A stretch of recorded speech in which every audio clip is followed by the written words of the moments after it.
There are only three kingdoms: animal, vegetable, and mineral. Maybe this little thimble belongs to a kingdom all of its own.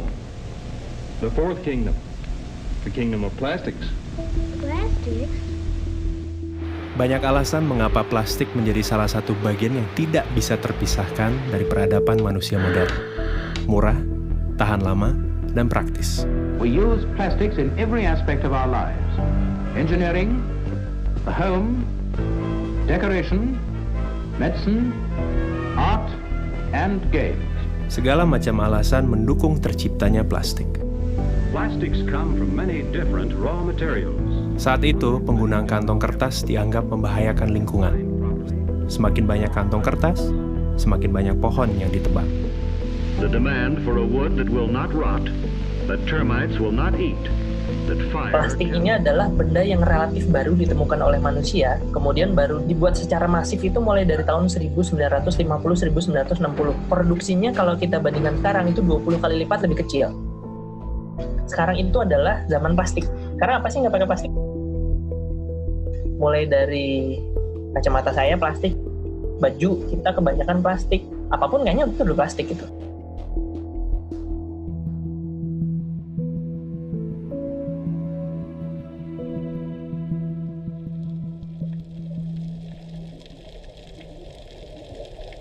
Seiring waktu, plastik yang awalnya adalah barang substitusi untuk menyelamatkan lingkungan, berubah menjadi polutan.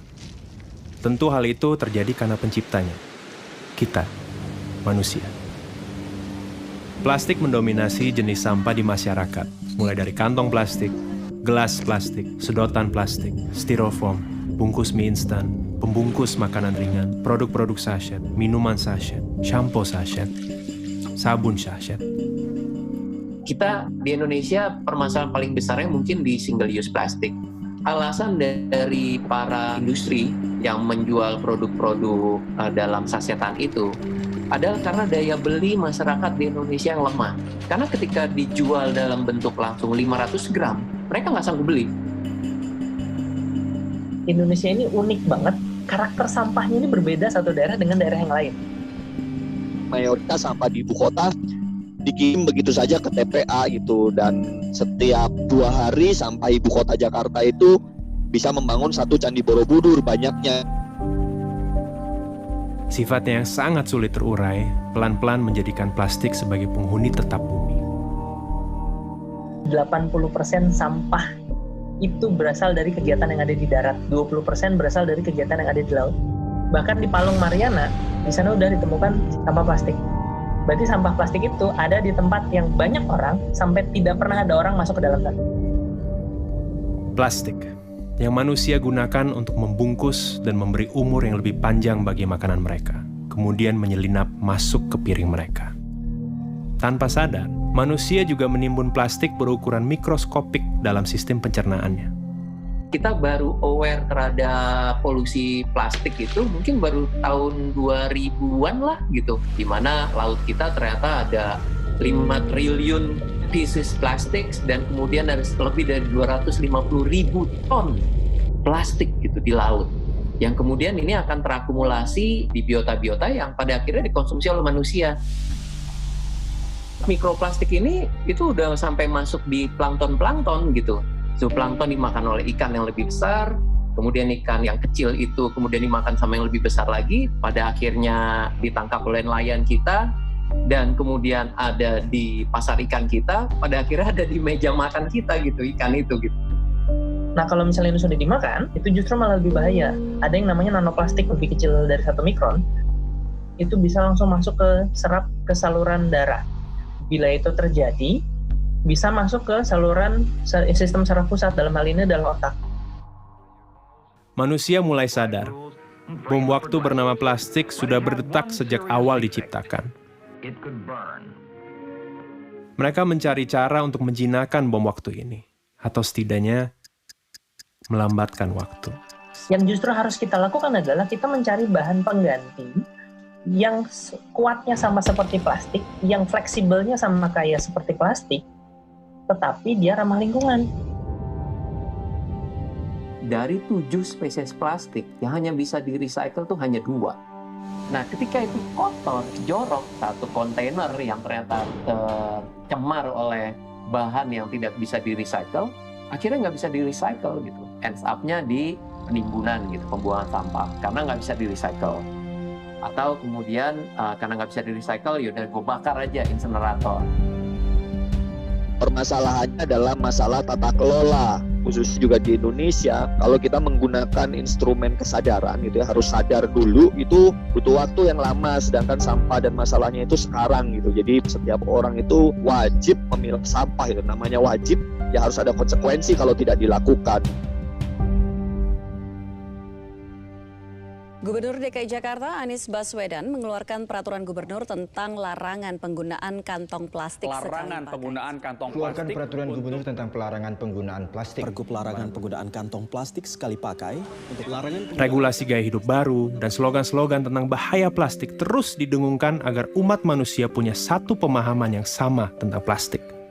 Sampai bahkan kadang berdengung dan terdistorsi dalam jargon dan slogan yang kosong. Pasca 1 Oktober, penggunaan kantong plastik Greenwashing. trennya? Apakah meningkat, menurun, atau seperti apa? Manusia mana sih yang nggak pakai plastik? Kayaknya nggak ada.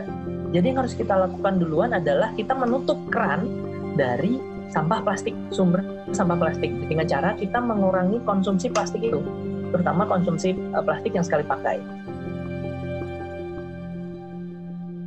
Baik mana antara daur ulang dengan buang sampah sembarangan, ya tentu baik daur ulang. Tetapi daur ulang butuh proses. Baik mana daur ulang dengan pakai ulang, ya lebih baik pakai ulang daripada kita kemudian melakukan upaya proses daur ulang, ya lebih baik kita pakai ulang. Nah, dari mana lebih baik mana pakai ulang dan reduce atau pengurangan, ya lebih baik pengurangan juga itu. Dan ini sangat erat kaitannya dengan pola hidup dan keputusan konsumsi kita itu ya, bagaimana kita memilih barang, bagaimana kita memilih produk pada saat kita mau melakukan belanja, jangan sampai kita menghasilkan sampah gitu. Tahun 2050 kita akan susah-susah kemana-mana, kita ngambil ikan, dibuka isi perutnya isinya plastik, yang ujung-ujungnya itu karena kita. Makanya kita harus berbuat sesuatu supaya sampah plastik ini tidak kembali lagi ke manusia. Yang paling bagus ya, saya akan menjaga lingkungan karena lingkungan ini akan kita wariskan ke anak cucu kita, ke keturunan kita. Pilihannya ada di kita.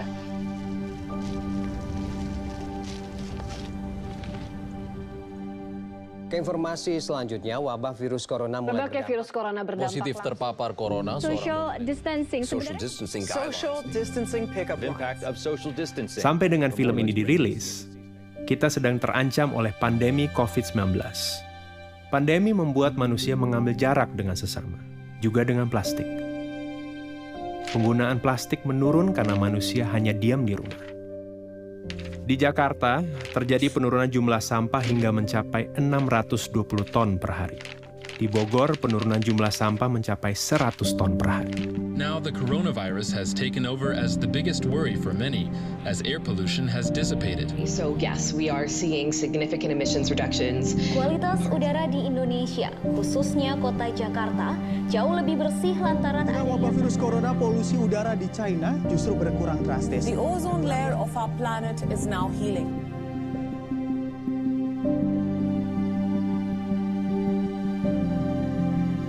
Namun bagaimana setelah pandemi ini usai?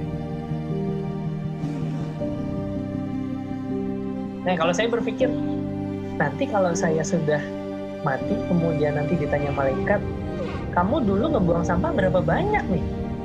Ini akibatnya loh, nanti jangan-jangan dikasih lihat, oh ini sampah yang sudah saya buang sembarangan ke sungai, nanti dimakan sama ikan ini. Waduh, kayaknya dosa saya banyak nih.